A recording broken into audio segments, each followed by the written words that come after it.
जय माता की। वेलकम बैक टू भक्ति पूजा। आज हम जानेंगे 19वां अध्याय वैशाख मास का। बने रहिएगा हमारी वीडियो के साथ। व्याध बोला, हे ब्राह्मण, आपने समस्त शुभ फल के दाता वैशाख युक्त धर्म विष्णु भगवान के निमित्त बताए। सो हे प्रभु, यह विष्णु कैसे हैं? उनके लक्षण परिणाम क्या है? कैसे लोग अपने सद्भावों से इन्हें जान सकते हैं? वैशाख धर्म क्या है जिनसे विष्णु भगवान प्रसन्न होते हैं? यह सब मुझे बताइए। मैं आपका सेवक हूँ। व्याध के इस प्रकार पूछने पर जगत के ईश अनामय नारायण को नमस्कार कर शंख मुनि बोले, हे व्याध सुन, मैं विष्णु के कलमक्ष रहित रूप का वर्णन करता हूँ। यह रूप ब्रह्म आदि से लेकर किसी मुनि के ध्यान में नहीं आता। विष्णु भगवान पूर्ण शक्ति युक्त निर्गुण अत्यंत अनंत सच्चिदानंद रूप है। संपूर्ण चराचर विश्व उन्हीं के आश्रय और वश में है। अब मैं तुझे उसी परमात्मा साक्षात ब्रह्मा के लक्षण बताता हूँ, जिससे उत्पत्ति, स्थिति, संहार, आवृत्ति, नियम, प्रकाश, बंधन, मोक्ष और वृत्ति होती है।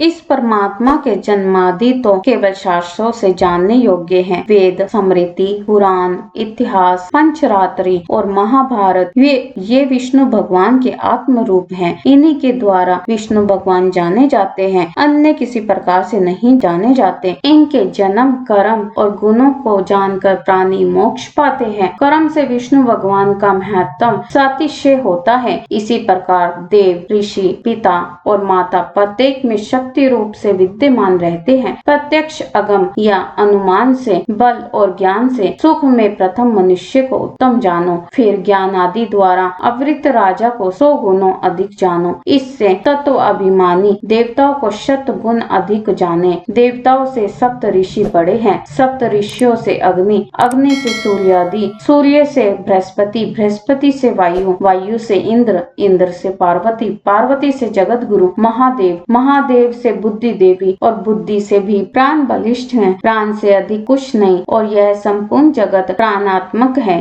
प्राण ही से सब जगत वेष्टित है। नील मेघ के समान प्रभा युक्त सबका आधार भूत इसे सूत्र कहते हैं। लक्ष्मी के कटाक्ष मात्र से इनकी स्थिति है। तब व्याध बोला, वह लक्ष्मी देवाधिदेव विष्णु भगवान की एकमात्र कृपा पात्र है। विष्णु भगवान से अधिक या समान कोई नहीं है। जीव में यह प्राण नाम सूत्र कैसे हुआ? हे ब्राह्मण, मेरे सामने इसका निर्णय कहिए कि परमात्मा प्राण से परे कैसे है। शंख मुनि बोले, हे व्याध, जो निर्णय तू पूछता है वह सुन। मैं संपूर्ण जीवों द्वारा प्राणाधिक्य के उद्देश्य से कहता हूँ। प्राचीन काल में नारायण भगवान ने कमल योनि में ब्रह्मादिक देवतादिक रच कर कहा, मैं ब्रह्मा को तुम्हारा राजा बनाऊंगा और जो कोई तुम में सर्वश्रेष्ठ हो उसे तुम युवराज बनाओ, परंतु वह शील, शौर्य और औदार्य आदि गुणों से युक्त हो। भगवान के ऐसे कहने पर सब देवता इंद्र के पास जा परस्पर विवाद करने लगे। कोई सूर्य को सर्वश्रेष्ठ कहता था,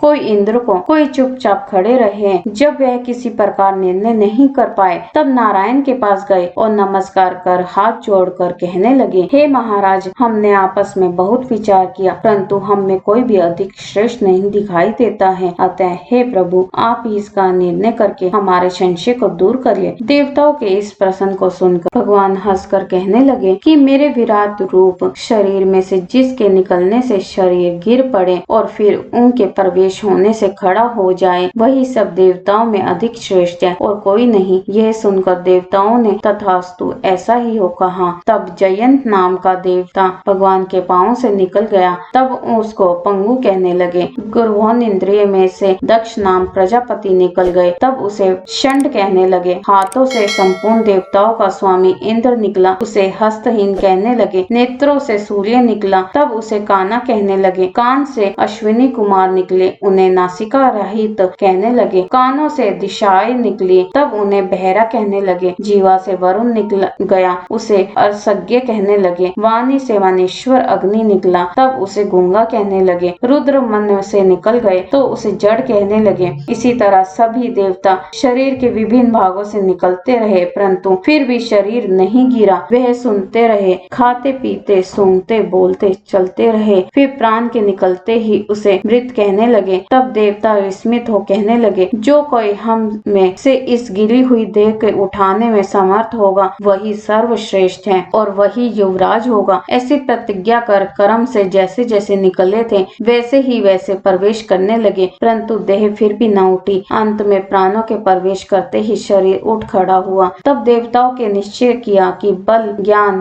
धैर्य, वैराग्य और जीवन से भी अधिक यह प्राण समस्त देवताओं का अधीश्वर और व्यापक है। अतएव प्राण को ही युवराज बनाया और उसके सामानार्थे सामदेव का गान करने लगे। इसलिए यथावर और जंगमात्मक यह सृष्टि प्राणात्मक है, अधिक बलवान और सब जीवों का अंतरात्मा भिन्न भिन्न कर्मों का संपादन करने वाला है। बिना प्राणों के संसार में कुछ वृद्धि भी नहीं होती, न कुछ रहता है। यही प्राण देवात्मक और सर्वदेवमय व्यापक तथा वासुदेव भगवान का अनुवृत्ति और वशीभूत है। इसी से प्राण को विष्णु भगवान को बड़ा सहायक कहते हैं। विष्णु भगवान का ऐसा महत्तम और लक्षण जानकर जीव पूर्व जन्म मानुपद शरीर त्याग कर नारायण के समीप परम धर्म को जाता है। शंख मुनि के ऐसे वाक्य सुन व्याध प्रसन्न हो कहने लगा, सर्वेश्वर, प्राण की महिमा जो कहीं भी विदित नहीं है, न सुनी गई है, आप मुझसे कहिए। तब शंख मुनि बोले, प्राचीन काल में देवाधिदेव अनामय नारायण भगवान का अश्वमेघ द्वारा पूजन करने के लिए प्राण गंगा तट पर गया। वहाँ बहुत से मुनियों को संग ले हल से भूमि को शुद्ध करने लगा। जहाँ पृथ्वी के नीचे गुफा में कन्नव नाम के महात्मा समाधि लगाए हुए बैठे थे, वे हल से बाहर खींच आए। तब प्राण को अपने सामने खड़ा देख क्रोध से शाप देते हुए बोले, तेरी महिमा तीनों लोक में जाती रहेगी और भूलोक में तुझे कोई नहीं मानेगा। मुनि के ऐसे कहने पर क्रोध कर प्राण बोला, मैं निरपराध हूँ, तूने बिना अपराध मुझे श्राप दिया है, इसलिए हे कन्नव, तू गुरुद्रोही हो, तेरी वृत्ति विश्व में निंदित हो। तभी से संसार में और विशेषकर भूलोक में प्राण की महिमा प्रसिद्ध नहीं है और शाप के कारण कन्नव गुरु को मार सूर्य का शिष्य हुआ। हे व्याध, जो कुछ तुमने पूछा सो सब तेरे सामने कहा।